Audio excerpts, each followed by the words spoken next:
గోరా ప్రగతి ఛానల్కు స్వాగతం. ఈరోజు మనం 2024లో వీటికే ప్రాధాన్యం అనే అంశం గురించి తెలుసుకుందాం. గడియారం ఎవరి కోసం ఆగదు. విషాదాలు, ఆనందాలు, ఉత్పాతాలు, ఉప్పెనలు అన్నిటినీ కట్టకట్టుకుని కాలంలో కలిపేస్తుంది. 2023 ముగిసింది. ఇప్పుడు ప్రారంభమైంది కొత్త సంవత్సరం 2024. ఈ 2024లో ఏ అంశాలకు అధిక ప్రాధాన్యం ఉండబోతోందో ఇప్పుడు మనం తెలుసుకుందాం. విద్యారంగంలో రోబో టీచర్లు. విద్యారంగంలో రాబోతున్న మరో సాంకేతిక విప్లవం రోబో టీచర్లు. ఇప్పటికే ప్రపంచవ్యాప్తంగా పలు దేశాలలో రోబో టీచర్లు పాఠాలు చెబుతున్నాయి. మరింత సమర్థవంతమైన రోబో టీచర్లను తయారు చేసేందుకు కృత్రిమ మేధ కంపెనీలు కోట్లు ఖర్చు పెడుతున్నాయి. అమెరికా, జపాన్, జర్మనీ, చైనా, ఐరోపా దేశాలు విద్యారంగంలో వీటిని ప్రయోగాత్మకంగా ప్రవేశపెట్టాయి. కొన్నైతే విద్యార్థులతో కలిసిపోయి వచ్చిన ప్రతి సందేహాన్ని నివృత్తి చేస్తున్నాయి. వెనుకబడిన విద్యార్థుల పట్ల ప్రత్యేక శ్రద్ధ కనబరుస్తున్నాయి. పిల్లలు అడిగిన ప్రశ్నలను ఈ రోబోలు తమ డేటా బ్యాంకులలో నిక్షిప్తం చేసుకుని ఆర్టిఫిషియల్ ఇంటెలిజెన్స్ ద్వారా అర్థం చేసుకొని ఎటువంటి తర్ఫీదునివ్వాలో వాటంతటా అవే నిర్ణయం తీసుకుంటున్నాయి. క్లాస్ రూమ్లోని పిల్లల ముఖాలను సెన్సర్ల ద్వారా గుర్తుపెట్టి పేర్లతో కూడా పిలుస్తున్నాయి. రోబోలు విద్యారంగంలో ప్రవేశిస్తే సాధారణ ఉపాధ్యాయులకు ఉపాధి పోతుందన్న విమర్శలు వస్తున్నప్పటికీ యునెస్కో నివేదిక ప్రకారం 2030 నాటికి ఇప్పుడున్న విద్యా లక్ష్యాలను చేరుకోవాలంటే 69 మిలియన్ల మంది ఉపాధ్యాయులు అవసరం. అంతమంది టీచర్లు దొరకని పరిస్థితి. అందుకే ఆ కొరతను తీర్చేందుకు రోబోల వైపు చూస్తోంది విద్యారంగం. ఇప్పటికే అమెరికాలోని మసాచుసెట్స్ ఇన్స్టిట్యూట్ ఆఫ్ టెక్నాలజీ శాస్త్రవేత్తలు టీచింగ్ రోబోల తయారీలో నిమగ్నమయ్యారు. కాలిఫోర్నియాలోని వండర్ వర్క్షాప్, డెన్మార్క్లోని ద లెగో గ్రూప్, టెక్సాస్లోని వెక్స్ రోబోటిక్స్, ఇంగ్లాండ్లోని హార్ట్ ఫోర్డ్షైర్ విశ్వవిద్యాలయం, జపాన్లోని సాఫ్ట్ బ్యాంక్ రోబోటిక్స్ వంటివన్నీ ఇదే పనిలో ఉన్నాయి. గణితం, సైన్స్, లాంగ్వేజీలు, కంప్యూటర్ పరిజ్ఞానం వంటి సబ్జెక్టులను సాధారణ ఉపాధ్యాయులతో పోటీపడి రోబో టీచర్లు బోధిస్తున్నాయి. ఇప్పుడిప్పుడే విద్యారంగంలో మొదలైన ఈ విప్లవం త్వరలో అభివృద్ధి చెందనుంది. 2024లో ప్రయోగాత్మకంగా భారత్లో రోబో టీచర్లను చూసే అవకాశం లేకపోలేదు. Crypto currency. అమెరికాకు చెందిన FTX ఎక్స్చేంజ్ నిర్వాహకుడు శామ్ బ్యాంక్మన్ ఫ్రైడ్ అరెస్టుతో ప్రపంచ క్రిప్టో కరెన్సీ మార్కెట్ ఒక పెద్ద కుదుపుకు లోనయ్యింది. క్రిప్టో లావాదేవీల్లో చేసిన అవకతవకలకు గాను ఈ ఏడాది ఆయనకు ఏకంగా శిక్ష కూడా పడింది.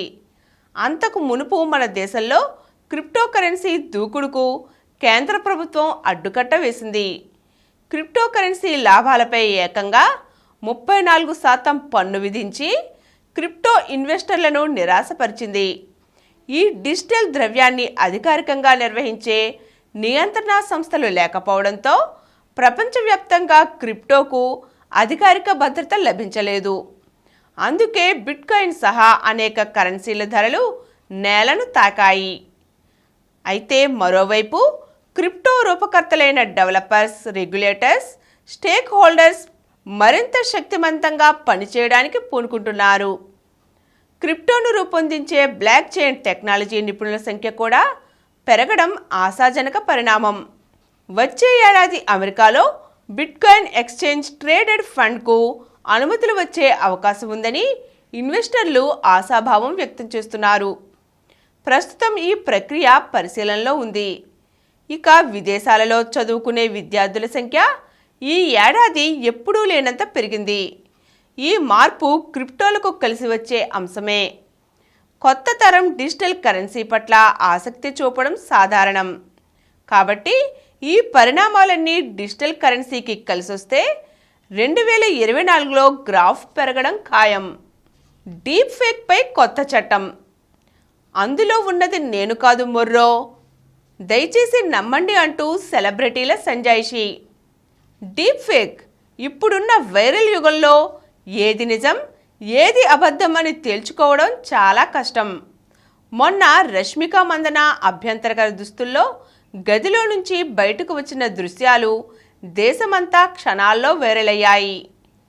ఎంతగానంటే ఆ వీడియోను కొందరైతే 10 సార్లు చూసేంతగా జనంలోకి వెళ్ళిపోయింది.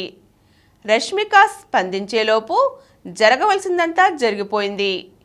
ఈ ఏడాది అత్యధికంగా వైరల్ అయిన డీప్ ఫేక్ వీడియోగా దీన్ని చెప్పుకోవచ్చు. ఈ సంఘటనపై కేంద్ర ప్రభుత్వం నుంచి అమితాబ్ బచ్చన్ వరకు అందరూ ఖండించారు. రష్మిక డీప్ ఫేక్ వీడియో వచ్చాక ఆలియా భట్, సారా టెండూల్కర్ల వంతు అయ్యింది. దీంతో డీప్ ఫేక్పై దేశవ్యాప్తంగా సామాజిక మాధ్యమాల్లో పెద్ద చర్చ జరగడం తెలిసిందే. కృత్రిమ మేధతో 2 వీడియోలను మిళితం చేసి నకిలీ వీడియోను సృష్టించడం డీప్ ఫేక్ అనొచ్చు. డీప్ లెర్నింగ్, డీప్ ఫేక్లతో ఏర్పడిందే డీప్ ఫేక్ అనే పదం. ఇలాంటి వాటిని అరికట్టేందుకు ఇన్ఫర్మేషన్ టెక్నాలజీ చట్టం అమల్లో ఉంది. కేంద్ర ఐటీ మంత్రి రాజీవ్ చంద్రశేఖర్ డీప్ ఫేక్పై స్పందిస్తూ దీనిని అడ్డుకునేందుకు కొత్త నిబంధనలు తెస్తున్నట్లుగా ప్రకటించారు.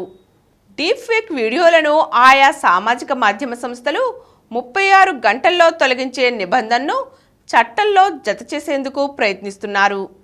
బాధితులు ఫిర్యాదు చేస్తే ఎఫ్ఐఆర్ నమోదు చేయాలని పోలీసులకు సూచించారు. చంద్రునిపై వెంచర్లు. మంచి ఫ్లాట్, చక్కటి కొలతలు, రేటు తక్కువ. ఆలోచించండి. ఇదేదో శంషాబాద్ వెంచర్లో ఫ్లాట్ల అమ్మకానికి సంబంధించిన ప్రకటన కాదు. చంద్రునిపై భూమి అమ్మకానికి ఇచ్చిన అడ్వర్టైజ్మెంట్. ఇది వినడానికి వింతగా ఉన్నా నిజం. ఈ ఏడాది పలువురు ఔత్సాహికులు చంద్రునిపై భూమి కొన్నారు, పట్టాలు అందుకున్నారు. ఇందులో ఉన్నది ఎక్కువ మంది మధ్యతరగతి ప్రజలే. చందమామపై రియల్ ఎస్టేట్ మొదలైందని పత్రికల్లో కథనాలు, టీవీల్లో స్టోరీలు వచ్చాయి.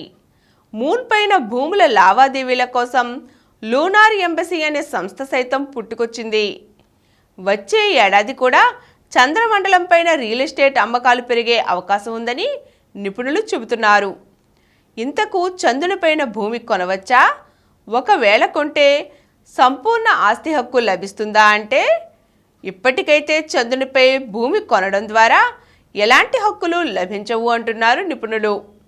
ఒక్కసారిగా చంద్రమండలంపై రియల్ ఎస్టేట్కు డిమాండ్ పెరగడానికి కారణం లేకపోలేదు. ఇటీవలే చంద్రునిపై రోవర్ విజయవంతంగా ల్యాండ్ కావడం సంచలనం రేపింది. దాంతో ఎప్పటికైనా అక్కడ మానవ జీవితం మొదలవుతుందన్న ఆశలు మొదలయ్యాయి. టెస్లా, ట్విట్టర్ల అధినేత Elon Musk, space X, Richard Branson, virgin galactic, Jeff Bezos, blue origin pioneering space tourism వంటి సంస్థలన్నీ చంద్రమండలంపై భూముల అమ్మకానికి కృషి చేస్తున్నాయి. నిజానికి అక్కడ భూ కొనుగోళ్లు చట్టబద్ధం కాదు, అయినా సరే కొంటూనే ఉన్నారు. ఇదిలా ఉండగా 1967లో ఐక్యరాజ్యసమితి ఔటర్ స్పేస్ ట్రీటీ అనే ఒప్పందాన్ని ప్రవేశపెట్టింది. ఇందులో అమెరికా, భారత్తో పాటు 109 దేశాలు సంతకాలు చేశాయి. నాడు చేసిన అంతరిక్ష చట్టం ప్రకారం చంద్రగ్రహం మొత్తం మానవ జాతికి చెందిన ఉమ్మడి ఆస్తి. ప్రైవేటు వ్యక్తులు సొంత ప్రయోజనాలకు వాడకూడదు. చట్టం ఇలా ఉంటే లూనార్ ఎంబసీ అనే సంస్థ మాత్రం చంద్రమండలంపై భూ కొనుగోళ్ల లావాదేవీలను విజయవంతంగా నిర్వహిస్తోంది. మూన్ పైన భూమి కొన్నవారికి లొకేషన్ వివరాలతో కూడిన శాటిలైట్ ఇమేజ్తో పాటు సర్టిఫికెట్ను ఇస్తోంది. కొన్న భూమి లోపలున్న ఖనిజాలపై హక్కులు కూడా యజమానులకే చెందుతాయని చెబుతోంది. తాజాగా చంద్రునిపై ఎకరం ధర వేలల్లో మాత్రమే పలుకుతోంది. ఈ ఏడాదిలో చంద్రునిపై రియల్ ఎస్టేట్కు మంచి రోజులే అని చెప్పవచ్చు. ఇక ఓటీటీలకు భారత్ బంగారు బాతు. రోజుకు 1.5 గంట చొప్పున వారానికి 13 సార్లు చూస్తున్నారు. సినిమా హాళ్లకు వెళ్ళి కాదు, ఇంట్లో కూర్చుని ఓటీటీ ప్లాట్ఫామ్స్లో రకరకాల వెబ్ సిరీస్లు, డాక్యుమెంటరీలు, సీరియళ్లు, సినిమాలను చూసేస్తున్నారు. భారత్లో ఏకంగా 5.5 కోట్లకు పైగా ఓటీటీ సబ్స్క్రైబర్లు ఉన్నారు. ఒక్క డిస్నీ హాట్స్టార్లోనే 4.29 కోట్లు, అమెజాన్ ప్రైమ్ 2.1, నెట్ఫ్లిక్స్ 55 లక్షలు, సోనీ లివ్ 1.2 కోట్లు. ఇలా ఏ ఓటీటీ ప్లాట్ఫామ్ తీసుకున్నా లక్షలు కోట్లలో వీక్షకులు నమోదవుతున్నారు. కరోనా మహమ్మారితో మొదలైన ఓటీటీ హవా ఇప్పుడు ఊహించని స్థాయికి చేరుకుంది. 2023లో అయితే భారత్లో వెబ్ సిరీస్ను చూసేందుకు ఓటీటీలకు అతుక్కుపోయారు వీక్షకులు. ఈ జోరు వచ్చే ఏడాది మరింత పెరిగేందుకు అవకాశం ఉంది. ఎందుకంటే కేవలం ఓటీటీలలో వెబ్ సిరీస్లు, సినిమాలను తీసేందుకు కొత్త తరం సృజనాత్మక నిపుణులు, రచయితలు, నటులు, నిర్మాతలు పుట్టుకొచ్చారు కాబట్టి. ఎంటర్టైన్మెంట్ రంగంలో ఇదొక కొత్త విభాగంగా విస్తరిస్తోంది. ఫ్రెష్ కంటెంట్, క్వాలిటీ ఉన్నంత వరకు ఓటీటీలకు తిరుగులేదు. ఈ ఏడాది కూడా ఈ ప్లాట్ఫామ్ భవిష్యత్తు అదృష్టమనే చెప్పాలి. ఇక ఈ 2024 అన్ని రాజకీయ పార్టీలకు కీలకమైన సంవత్సరం. ఎందుకంటే 17వ లోక్సభ 16 జూన్ 2024తో ముగుస్తుంది. 18వ లోక్సభ ఎన్నికలు జరగనున్నాయి. ప్రపంచంలోనే అత్యంత పెద్ద ప్రజాస్వామిక దేశమైన భారత్లో జరిగే ఎన్నికలంటే అందరికీ ఆసక్తే. లోక్సభలో 543 మంది పార్లమెంట్ సభ్యులను ఈ ఎన్నికల్లో ఓటు ద్వారా ఎన్నుకుంటారు. భారత్లో 6 జాతీయ పార్టీలు, 55 రాష్ట్ర స్థాయి పార్టీలు, 2597 గుర్తింపు లేని పార్టీలు ఉన్నాయి. వచ్చే ఏడాది జరగబోయే ఎన్నికల్లో జాతీయ స్థాయిలో బీజేపీ, కాంగ్రెస్ల మధ్య హోరాహోరీ పోరు కొనసాగుతోంది. 2 పార్టీలు ప్రతిష్టాత్మకంగా తీసుకుని ముందుకు వెళుతున్నాయి. 2 సార్లు ప్రధానిగా ఎంపికైన నరేంద్ర మోదీ హ్యాట్రిక్ కొడతారా, లేదంటే రాహుల్ గాంధీ ప్రధాని అవుతారా అనేది ఆసక్తికరంగా మారింది. కాంగ్రెస్ ఇదివరకటి కంటే మరింత బలం పుంజుకొని దేశ ప్రజల్లో ఆలోచన రేకెత్తిస్తోంది. భారత్ మార్పు కోరుకుంటున్నదో లేదో ఈ సంవత్సరం తేల్చేస్తుంది. విద్యుత్ కార్లు. కరెంటుతో కారు నడుస్తుందా? అది అయ్యే పని కాదు. మనకు అవసరమైనన్ని ఛార్జింగ్ స్టేషన్లు లేవు. ఊరికి వెళ్ళాలంటే 400 కిలోమీటర్లు. అంత దూరం ఛార్జింగ్ సరిపోదు. విద్యుత్ కార్లు మార్కెట్లోకి వచ్చిన కొత్తల్లో ఇలాంటి మాటలే విన్నాం. ఇప్పుడు కరెంటుతో నడిచే కార్లు మాత్రమే కాదు, ఛార్జింగ్ సైకిళ్లు కూడా వచ్చేశాయి. ఒక్కసారి కారును ఛార్జింగ్ చేస్తే 400 కిలోమీటర్లు వెళ్ళొచ్చే సాంకేతికత సాధ్యమైంది. అందుకే ప్రపంచమంతా ఇప్పుడు విద్యుత్ వాహనాల వైపు టర్న్ తీసుకుంది. ఇంతకు అన్ని దేశాలు వీటి వెనుక ఎందుకు పడ్డాయంటే పెట్రోల్, డీజిల్ కొరత, కాలుష్య సమస్య వంటివే ప్రధానం. ఒక్క మాటలో చెప్పాలంటే ఒక సాధారణ ఇంధన కారు వల్ల వెదజల్లే కాలుష్యం 1.5 మిలియన్ గ్రాముల కార్బన్ డైఆక్సైడ్. అంటే లండన్ నుంచి బార్సిలోనాకు 4 విమానాలు తిరిగొచ్చినంత కాలుష్యం అన్నమాట. వాతావరణ కాలుష్యంతో పాటు భవిష్యత్తులో సహజ ఇంధన వనరుల కొరత కూడా తలెత్తే ప్రమాదం ఉంది. ఇందుకు ప్రత్యామ్నాయంగా విద్యుత్ వాహనాల సంఖ్యను పెంచక తప్పడం లేదు. మన భారత ప్రభుత్వం కూడా ఎలక్ట్రిక్ వెహికల్స్ను ప్రోత్సహించేందుకు ఒక విధానాన్ని రూపొందించింది. దానిని రాష్ట్రాలు కూడా అనుసరిస్తున్నాయి. ప్రోత్సాహకాలు, రాయితీలతో కొంత ఊరట లభిస్తోంది. ఇటీవల ప్రపంచవ్యాప్తంగా 1 కోటి విద్యుత్ వాహనాలు అమ్ముడయ్యాయట. వీటన్నిటిలో చైనా అగ్రస్థానంలో ఉంది. ప్రభుత్వాలతో పాటు ప్రైవేట్ కంపెనీలు కూడా ఈ వాహనాల కొనుగోళ్లను ప్రోత్సహించేందుకు రాయితీలు ఇస్తున్నాయి. ఒక్కసారి ఛార్జింగ్ చేస్తే 500 కిలోమీటర్లు నడిచే కార్లు అందుబాటులోకి రానున్నాయి. ఇక విదేశీ విద్యకు డబుల్ క్రేజ్. సంక్రాంతి పండక్కి బస్టాండ్లు, రైల్వే స్టేషన్లు ప్రయాణికులతో కిటకిటలాడినట్లు విదేశాలకు వెళ్లే విద్యార్థులతో విమానాశ్రయాలు కిక్కిరిసిపోతున్నాయి. ఏ ఇంట్లో చూసినా మా అబ్బాయి అట్లాంటా వెళ్తున్నాడు, మా అమ్మాయికి కాలిఫోర్నియాలో సీట్ వచ్చింది, మా తమ్ముడు వాషింగ్టన్ డీసీలో ఎంఎస్ చేస్తున్నాడు, ఇలాంటి విదేశీ కబుర్లే వినపడుతున్నాయి. చదువుకోవడానికి విదేశాలకు వెళ్ళడం కొత్తేమీ కాదు. అయితే ఇదివరకెన్నడూ లేనంతగా పెద్ద సంఖ్యలో తరలి వెళ్ళడం ఈ ఏడాది ప్రత్యేకత. ఒక్క మన దేశమే కాక ప్రపంచ దేశాల్లోని విద్యార్థులందరి ఆలోచన సరళి ఇలాగే ఉంది. 2023లో విదేశీ విద్య కోసం 10 లక్షల మంది విద్యార్థులు విదేశాలకు తరలి వెళ్లడం అందుకు నిదర్శనం. ఇందులో మన భారతీయ విద్యార్థులు 2.68 లక్షలు, చైనా వాళ్ళు 2.89 లక్షలు. వచ్చే ఏడాది కూడా ఇదే హవా కొనసాగుతోంది. బెంగళూరుకు చెందిన రెడ్ సిర్ కన్సల్టెంట్ అంచనా ప్రకారం 2024లో 18 లక్షల మంది విద్యార్థులు చదువు కోసం విదేశాలకు వెళ్ళవచ్చునట. భారతీయ విద్యార్థులు ఎక్కువగా America, England, Australia, New Zealand, Canada, Ireland వంటి ఆంగ్ల భాష మాట్లాడే దేశాలకు ఎక్కువగా వెళ్తున్నారు. అమెరికాలో సుమారు 630 హైయర్ ఎడ్యుకేషన్ ఇన్స్టిట్యూట్లు అందుబాటులో ఉన్నాయి. వీటిలో విభిన్నమైన కోర్సులు, నాణ్యమైన పరిశోధనలకు అవకాశాలు పుష్కలం. చదువుకుంటున్నప్పుడే నైపుణ్యవంతమైన శిక్షణ లభిస్తోంది.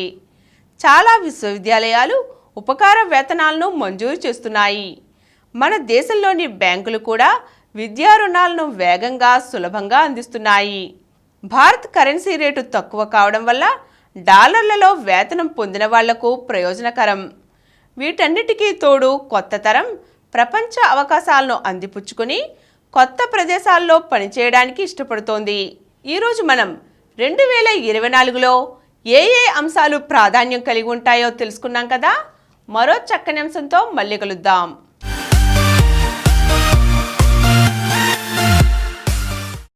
ఈ కార్యక్రమం మీకు ఎంతో నచ్చింది కదా. ఇటువంటి మరిన్ని వీడియోల కోసం అనతి కాలంలోనే 20 కోట్ల వ్యూస్ సాధించిన డాక్టర్ సమరం మల్టీ ఛానల్ నెట్వర్క్ సమర్పించు గోరా ప్రగతి ఛానల్కు సబ్స్క్రైబ్ చేయండి, లైక్ చేయండి, మీ ఫ్రెండ్స్కి షేర్ చేయండి. అలాగే ప్రక్కనున్న గంట సింబల్ని ప్రెస్ చేయడం మర్చిపోకండి. Please download Samaram Multi-Channel app and watch your favorite channels from your mobile. App available on Google Play Store and subscribe to the channels.